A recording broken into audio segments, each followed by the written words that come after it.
ഇന്ന് തന്നെ ഡൗൺലോഡ് ചെയ്യൂ. കാണൂ നിങ്ങളുടെ ഫേവറേറ്റ് ഷോസ്. വിഷ്ണുവിന്റെ കൂടെ ഓട്ടോ ഓടിക്കുന്ന ഒരാളുടെ മകൾക്ക് എന്തോ സ്വീകരണം കൊടുക്കാനാ. അതുകൊണ്ട് അവരെല്ലാരും കൂടി ഓട്ടോയിലാ പോയത്.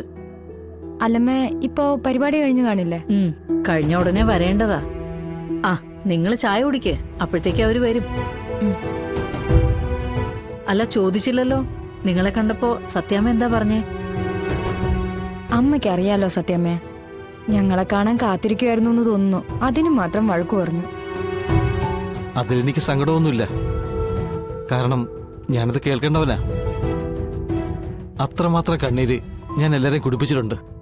മനുഷ്യരെല്ലാരും തെറ്റ് ചെയ്യുന്നവരാ രോഹിത്തെ. ഒരു രീതിയിലല്ലെങ്കിൽ മറ്റൊരു രീതിയിലാണെന്ന് മാത്രം. പക്ഷെ ആ തെറ്റ് മനസ്സിലാക്കി അവര് വീണ്ടും ജീവിച്ചു തുടങ്ങുമ്പോഴാണ് അവരുടെ യഥാർത്ഥ ജീവിതം ആരംഭിക്കുന്നത്. നിങ്ങൾ ഇതുവരെ ചെയ്തതും ജീവിച്ചതും കഴിഞ്ഞതും ഒക്കെ മറന്നേക്ക്. ഇനി മുതൽ ഒരു പുതിയ ജീവിതം അങ്ങനെ കരുതി അങ്ങ് മുന്നോട്ട് പോയാ മതി. നഷ്ടപ്പെട്ട ദിവസങ്ങളും ചെയ്തുപോയ കാര്യങ്ങളും ഓർത്ത് എന്തിനാ ഇനിയുള്ള നിങ്ങളുടെ നല്ല ജീവിതം കൂടി നഷ്ടപ്പെടുത്തുന്നത്?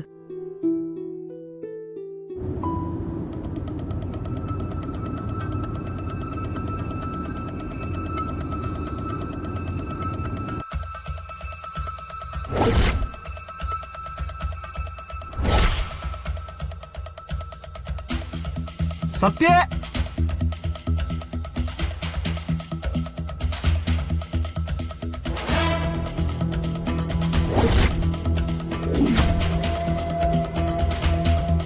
സത്യ, പപ്പി,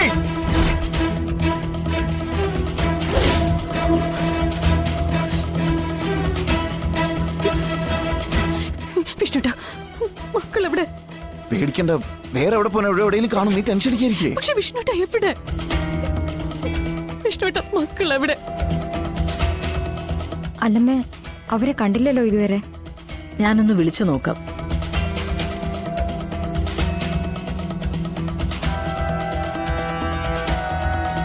ഇവിടുത്തെ കുട്ടികൾക്കൊപ്പം കളിച്ചുകൊണ്ടിരുന്നല്ലേ മക്കള്? എന്നിട്ട് അവരെ മാത്രം എന്താ കാണാത്തെ?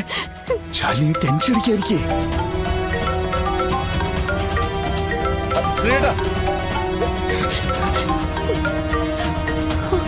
അമ്മ, ആ മോളെ, പപ്പിയും സത്യം കാണാനില്ല.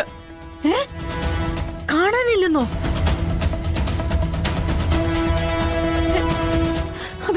അവരിവിടെ എവിടെയോ കളിച്ചോണ്ടിരുന്നത്. ഇപ്പൊ എങ്ങോട്ട് പോയെന്നറിയില്ല. ഞങ്ങളിപ്പോ ഇവിടെ നോക്കിക്കൊണ്ടിരിക്കുക. പോലീസ് ഇപ്പൊ വരും. അയ്യോ, ഞാൻ വിളിക്കാം. ഞാനൊന്ന് നോക്കട്ടെ. ശാലിനി വിളിക്കണേ. എന്റെ ഉയിരിപ്പോ അവിടെയാ. ഞാനൊന്ന് നോക്കട്ടെ. മക്കളെ രണ്ടുപേരും കാണാനില്ലെന്ന്.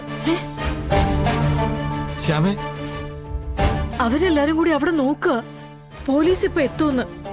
അമ്മേ, കുഞ്ഞേച്ചിയും വിഷ്ണുവേട്ടനും എല്ലാരും അവിടെ ഉണ്ടായിരുന്നല്ലേ, എന്നിട്ടും കുട്ടികളെ ശ്രദ്ധിച്ചില്ലാന്ന് പറഞ്ഞ? പിന്നല്ലാതെ. അത് ഈ സ്ഥലം എവിടെയാ? അത് കുറച്ച് വടക്കോട്ട് മാറിയാ മോനെ. ഏതൊരു ഓട്ടോ സ്റ്റാൻഡിനടുത്താ. എന്നാ പിന്നെ ഞാൻ അങ്ങോട്ട് ചെല്ലാം. അവിടെ എവിടെയെങ്കിലും കാണും. അല്ലാതെ കുട്ടികൾ ഒറ്റയ്ക്ക് ഇവിടെ പോവാനാ? മാത്രമല്ല, പരിചയമില്ലാത്ത സ്ഥലമല്ലേ, അങ്ങോട്ടോ ഇങ്ങോട്ടോ മാറി വഴി തെറ്റി നിന്നതാവും. രോഹിത്തെ, ഞാനെന്തിനാ ഒറ്റയ്ക്ക് ഇവിടെ നിൽക്കുന്നേ? എന്നാ പിന്നെ ഞാനും വരാം. ഇവിടെ ഇരുന്ന എനിക്ക് ഇരിക്കി പുറത്ത് കിട്ടില്ല. നീ വരണ്ട, ഞാൻ വിളിച്ചോളാം. അമ്മേ, നമ്മുടെ കുട്ടികള്